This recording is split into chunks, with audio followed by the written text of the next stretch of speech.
Hello and welcome to the Westcity Church podcast. If you'd like to get to know us more, find us at westcitychurch.com.au. We really hope that you're encouraged by today's message.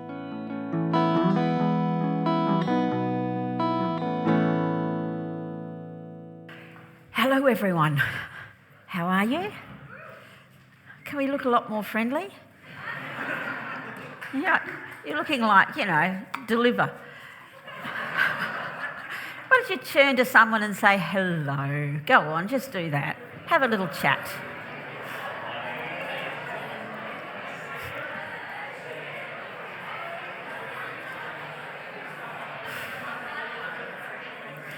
Okay, lovely.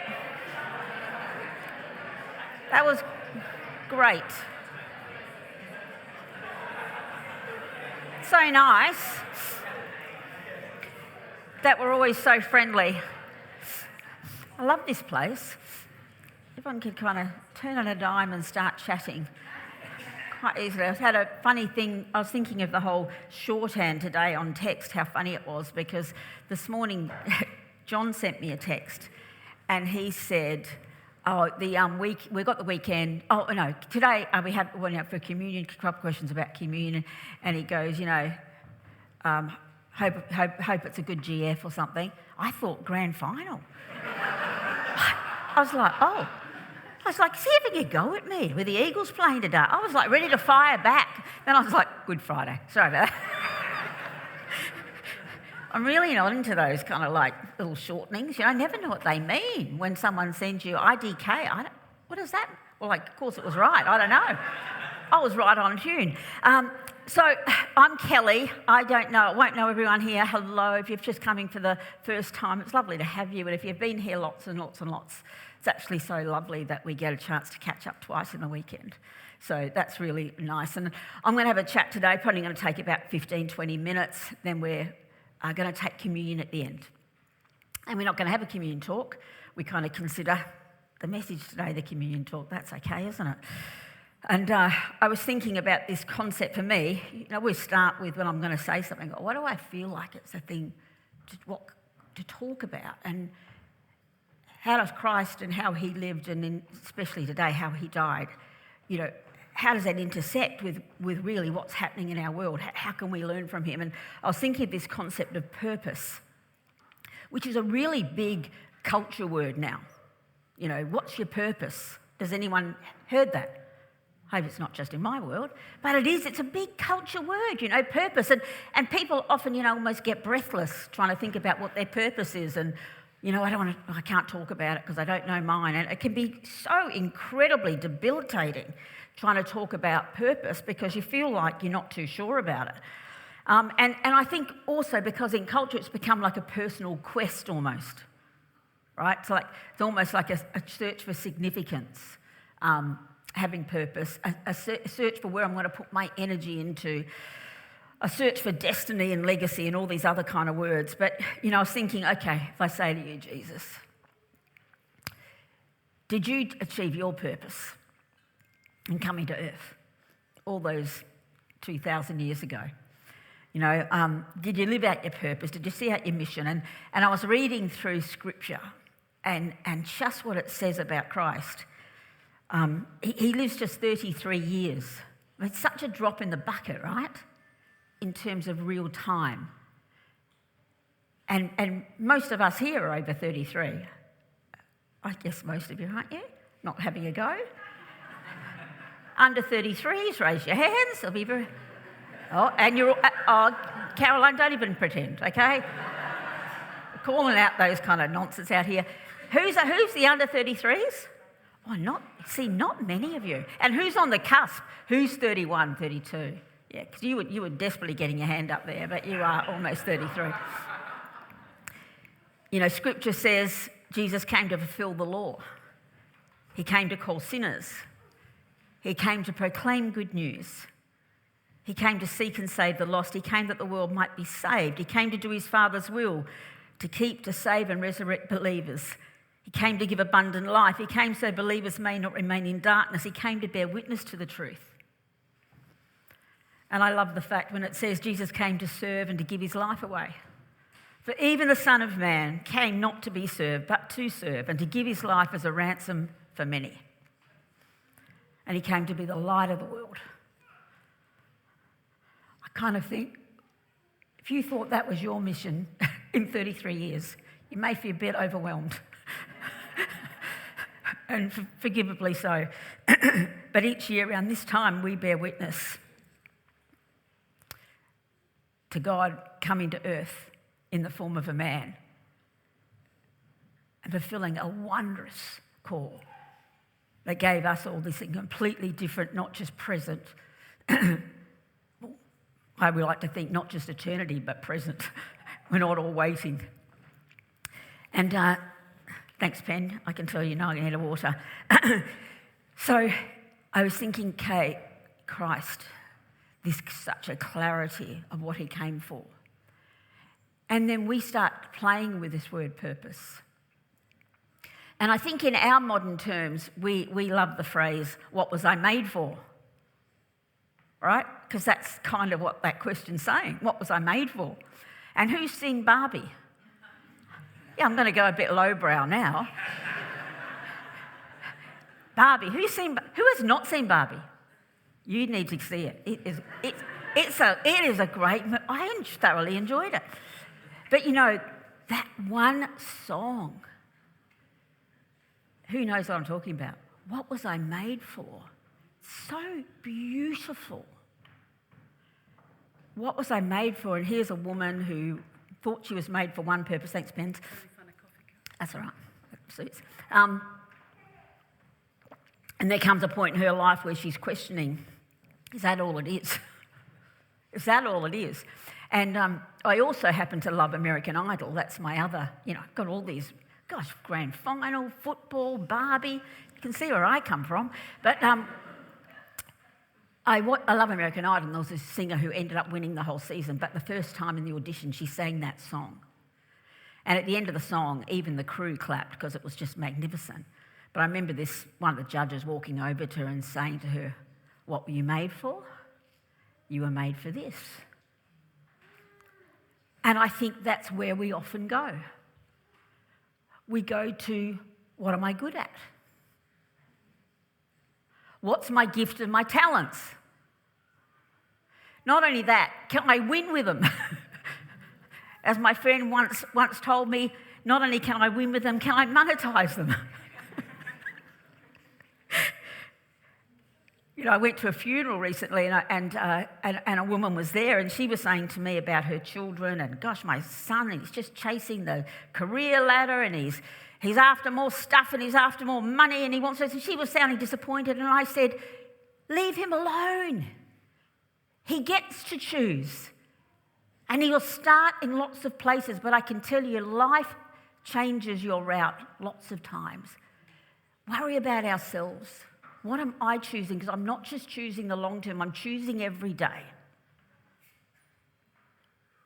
What was I made for? So I think we do think about it being our talents, and we think about it being our gifts. Maybe we think our purpose is to serve and protect others.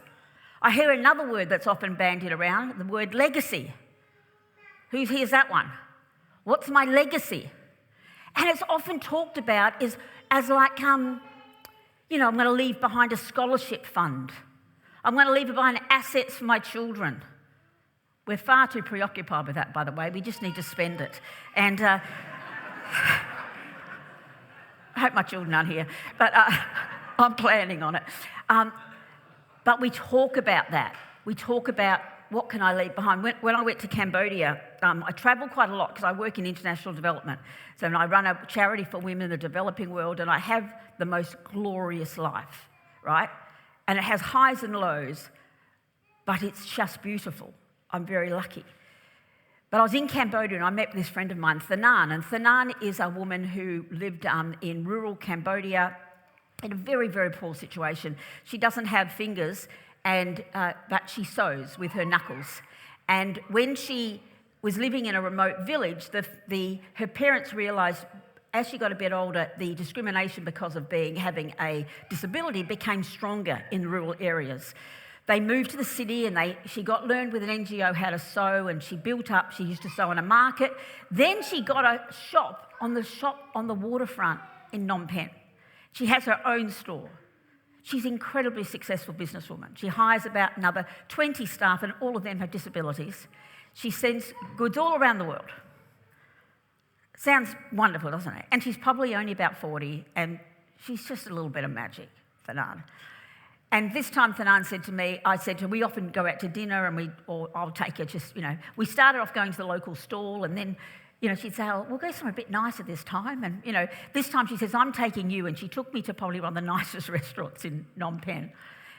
And we're sitting having dinner, and I said to her, Thanan, she has 2 kids who she's put through university. One's graduating from business. I said, is your daughter going to take over your business?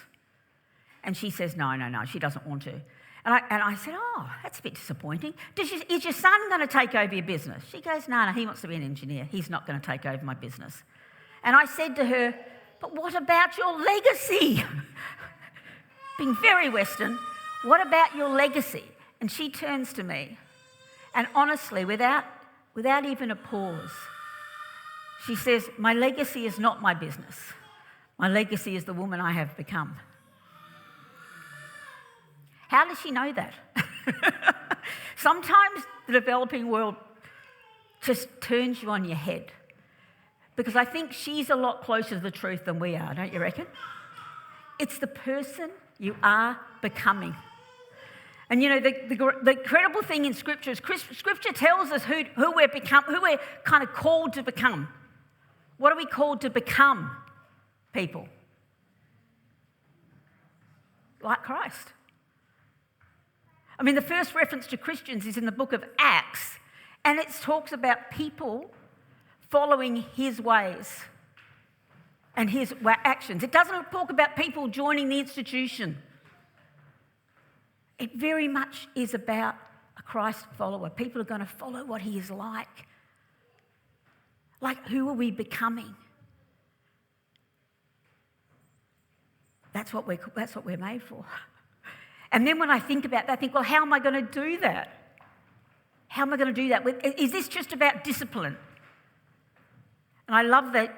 I'm going to use the exact same scripture you used, which is in the book of John 12, 24, 25. It says, listen carefully. I'm using the same version that Lauren used at the beginning. Unless a grain of wheat is buried in the ground. How apt is this on Good Friday? Dead to the world. It is never anything more than a grain of wheat. But if it is buried, it sprouts and it reproduces itself many times over. In the same way, anyone who holds on to life, just as it is, destroys that life. But if you let it go, I love this phrase, if you're reckless in your love,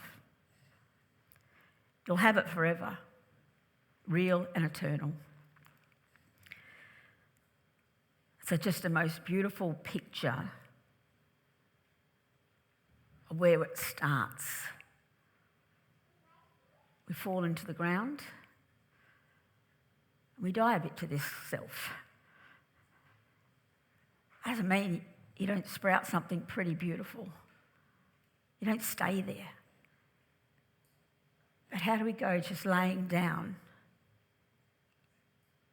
our quest for fame, which has become rampant, our quest for significance. Significance is mattering, having mattered, and do you know what? You matter. I matter to 3 young men who I raised, and my children will be so forever. I matter to 2 grandchildren. I matter to my ex-husband, who I have a great friendship with. I matter to my friends. I matter to my extended. I don't need to matter. Oh gosh, I really do want to be more humble.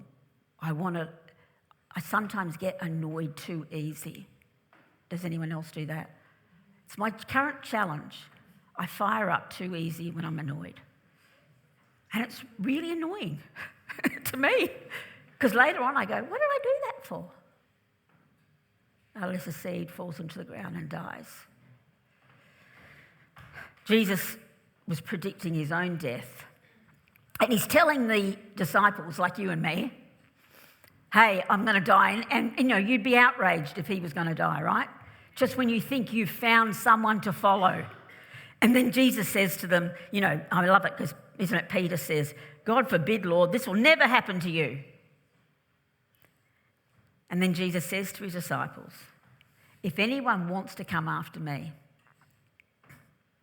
let him deny himself and take up his cross and follow me. For whoever wants to save his life will lose it, but whoever loses his life on account of me will find it. For what will a person be benefited if he gains the whole world but forfeits his life? Or what will a person give in exchange for his life? Jesus is just continuing to help us to ask ourselves these questions. Will I lay down my life? It will lead to something beautiful. Will I lay aside my own agendas, my pathways, my seeming returns? Will I exchange my ways and the ways I want to do it for his way, even when I don't want to be patient? Will I find a way to build that into myself?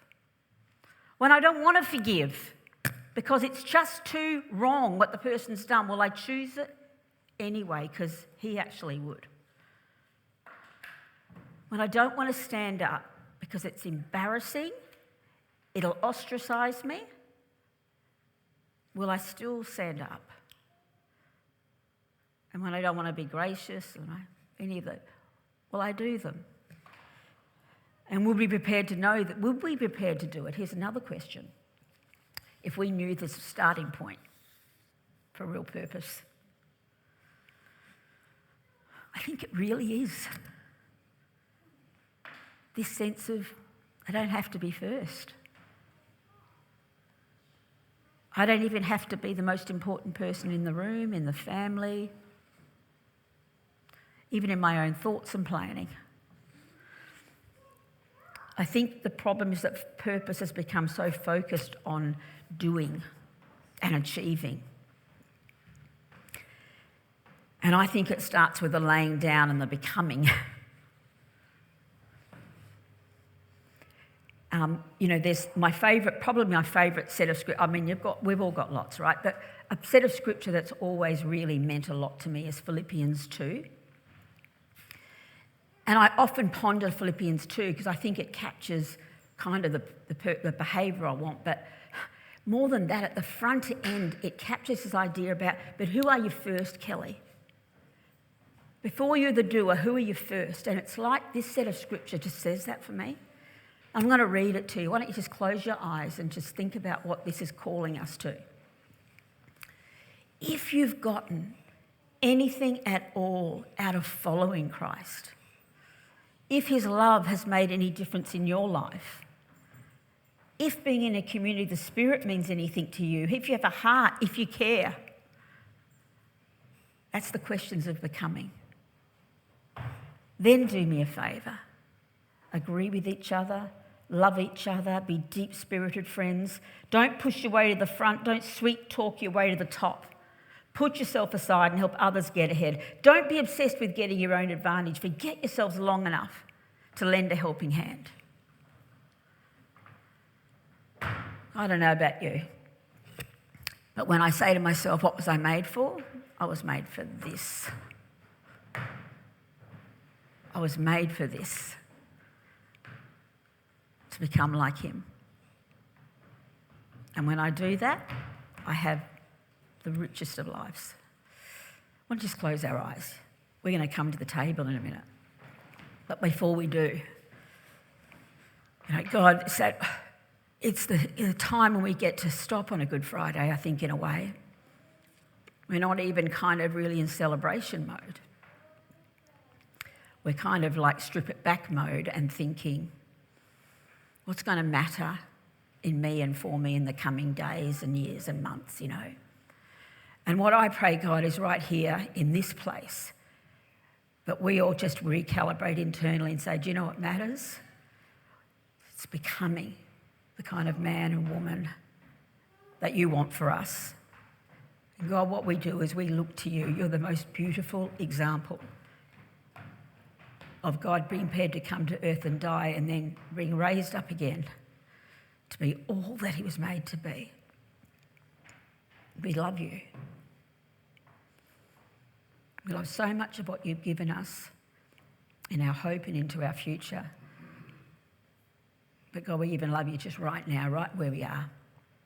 As you help us to ask the questions that truly matter deep within us. How good was that message? Thank you so much for joining us. Each week at West City, we say a benediction together. We do this because we believe that the purpose of the church is to be a caring community for the world, and that as we go and serve others, we enter into Christ's work of welcome, restoration and healing, both for us and others. We believe that in doing so, we get to see and encounter Christ.